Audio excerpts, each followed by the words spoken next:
Assalamu alaikum. My name is Kaji Israt Hassaniva. I am working as a web developer in Condal IT. Today I am going to show you how to log in WordPress. For that, I need to open XAMPP file and start Apache MySQL. They both are green. Now click on admin. So here we have our database.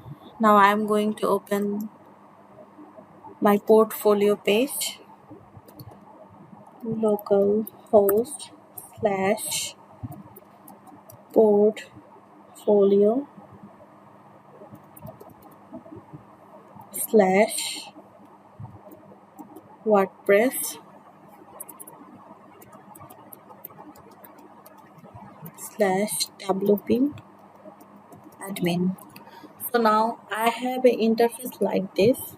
Now I'm going to input the username admin and the password also admin. I will click on remember me and then log in.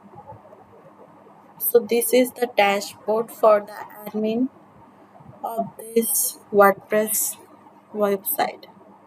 Here we have some attributes which have various different works. So in our future tutorial we will talk about them and we will learn how to use them.